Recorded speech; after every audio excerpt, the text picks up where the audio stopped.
6 teams from the EPL are going to be playing in the Champions League next season. It's an exciting time for the English Premier League teams, being the heaviest, let's say, competitors in the competition. Having 6 teams is no joke. Initially we had 5, but then yesterday Tottenham managed to win the Europa League, which means they now are the 6th team in the UEFA Champions League. An exciting story with Crystal Palace. They are headed into the Europa League. I'll be explaining how this happens, and stick around in this episode. It's an exciting one, so let's get stuck in. As we all know, UEFA has 3 competitions. We have the UEFA Champions League, which is prestigious in its own way. Then we have the second tier, which is UEFA Europa League, and then recently opened the baby of the 3, UEFA Conference League. So the first 4 in all leagues across Europe, get a chance to cross to play in the UEFA Champions League in the following season. Then we have the number 5 and number 6. One is given direct qualification. The second one is reserved for the domestic league winners, which Crystal Palace falls into. And then we have the Conference League, where we have the 7th team in the league going to play the UEFA Conference League. So how does the qualification work? Pretty much the breakdown that's been given, but then we have a new system in the Champions League, a system that will reward your league if the teams from your league will play on into the latter stages of the competition. In this case, we have Arsenal and Aston Villa going into the quarters, or was it the semi-finals?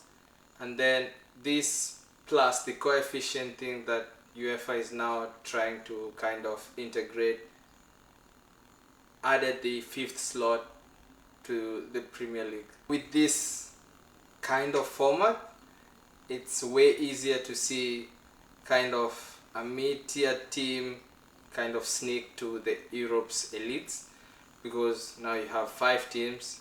If a team isn't that good in the league and manages to get to the 5th position, then it's automatic for you to play in the Champions League. And then an incredible team. I am buzzing but then it's a dark time in London. Tottenham just won their first trophy in 17 years, and to make matters worse, it's a European Cup. I am not so happy, but still happy because London teams are doing me good. In this case, we have Crystal Palace winning the FA, and Tottenham yesterday just won the UEFA Europa League. Even though they sit in 17th position, bordering relegation. Yesterday we had a battle El Relegato, but then the teams managed to kind of survive from the relegation thing, so they are safe. But then here is the kicker: Tottenham being 17th in the league, winning the Europa League means they get to play Champions League football next season. I don't know how they will fare. They had, let's say, a reasonable run in the Europa League, and their league games were not that bad, but then here you have them performing poorly in the league. Who knows what next season brings for them? But then this playing in the Champions League, it's an exciting time to be alive, to be a Premier League fan. And let me kind of explain now how Crystal Palace are going to play in the Europa League. Crystal Palace had their final game of the FA, which is a domestic cup in England, which gives them direct qualification if they win it. So it's been 70 years Crystal Palace hasn't won a trophy. They just won their FA against Manchester City. So this gives them direct qualification into the Europa League. So they will have to await kind of a mini qualification thing, but then I think it's guaranteed for them to go into Europa League next season. So that makes the EPL to have more teams in the UEFA competition. So 6 in Champions League, and then we have 2 to the Europa League, and then this time we might have the 8th team or the 9th team playing in the UEFA Conference League. But then you might ask yourself, we have 2 domestic trophies in England, the EFL and the FA. Crystal Palace won the FA, and then there's another interesting story with Newcastle having won their trophy in quite a bit. I can't remember the amount of years they had the trophy drought, but then with EFL it gives you also a direct route into Conference League. So you ask yourself, Newcastle is in a Champions League slot right now. We don't know what will happen come the final weekend, which is on Saturday, this coming Saturday. So you have to ask yourself,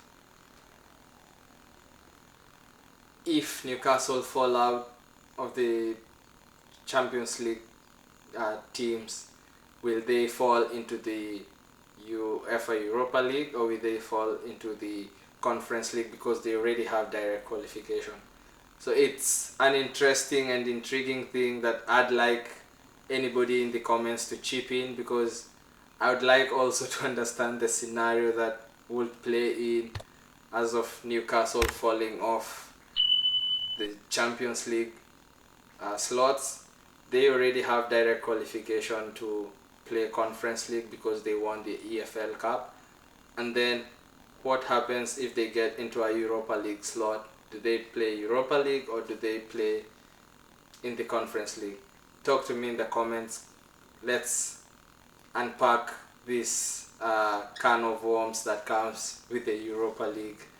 So we know the final and last slot in the Champions League was to go either to Tottenham or Manchester United, which Tottenham has already grabbed. So you might be asking yourself next season, but they were number 17 in the league, so why are they playing in the Champions League this season? It's interesting. They just won the second tier of the UEFA competitions, which is Europa League, which gives them direct qualification into Champions League. Anybody who wins the trophy in the category below gets direct qualification into the next tier. So if Chelsea win the Conference League, they have direct and automatic qualification into Europa League. But then here's the kicker, they already are in prime position for a Champions League slot next season. We have to await and see what unravels in the final week. But then if they win the Conference League, they move up into Europa League. That's a guarantee. And if they get into Champions League, they automatically go on to play the Champions League. That's a no-brainer. But then I'd like to understand also from my fans and the listeners, what happens to you if you win this and you manage to get this other position. Does the slot that you already had gets allocated to another team? But I don't know, it's a can of worms that keeps on giving. It's the gift that keeps on giving. I'd be interested to understand more. I'll do some digging. I'd urge you guys to also go and do some digging. I don't have all of it figured out. It's just bits and bits of the clues, but I'd be interested in understanding what happens to Newcastle, what happens to Chelsea. These two teams already have chances to be in the UEFA Champions League, but what if they don't get qualified directly? What happens? Talk to me in the comment section if this is an intriguing story for you guys. So the other leagues will all get 4 teams as normal, and then which is Germany, Spain, France, and I think Netherlands and Portugal get 2 each, and then the 5th team or the 3rd team in these leagues gets to play in the Europa League. And then, funny enough, the winner of the Copa del Rey in La Liga gets to play in the Europa League. And then we have Barcelona winning the treble, the domestic treble, which means they hold the rights to play in the Champions League. There is no other way for any other team to get into European competition through the domestic trophies in La Liga. And then we have in Bundesliga, it's the top 4, and then the 5th team or the winner of the DFB Pokal gets to play in the Europa League. And then you have Serie A, I had forgotten Serie A, who interesting enough, Serie A also has 5 slots, and this means England and Italy will be heavily represented in the UEFA Champions League come next season. So EPL has 6 teams, and then Serie A will have 5 teams because they already are in the final, and the coefficients ranking, no matter how it works, has got them here, and they should be thankful to Inter Milan because of the goodies that they brought to them. And then in France it's kind of different. We have the top 3 playing Champions League, and then the 4th team gets Europa League, and Coupe de France winner, or Coupe de France winner gets to be the 2nd team to play in Europa League, and then their 5th team gets to play in the Conference League. So if you would like to understand how you get to see maybe a team from Azerbaijan or Luxembourg, or even we've been seeing Maccabi Tel Aviv play in the Champions League, there is a qualifier that gets played in July or August before the season starts, gives them the opportunity to battle it out, and then we get to fill out the entirety of the teams that will play in the Champions League next season. So if you wonder how some low ranking countries get to bring their clubs into Champions League, they have to fight through a qualifier, which is 3 to 4 rounds, starts only July. So either way, respect the hustle. The teams, all teams across the board have to battle it out in their respective leagues, and then there is some clubs which have to battle it out in the qualifiers. So it's respect the hustle either way. So if next time someone says to you, hey, how is Tottenham number 17 in the league playing Champions League football, just explain to them they won the Europa League, which gives them direct qualification into Champions League, and then smile back and say football isn't just played on the pitch, it's strategized in boardrooms, lifted through cups, and coded in the UEFA rules, which we'll keep on trying to break down as every season tries to unfold. So you've been listening to the Football News Podcast. If you learned something today, smash the like button, smash the subscribe button, turn on your notifications so that you might not miss any updates, and drop a comment. See you in the next episode, legends. Peace.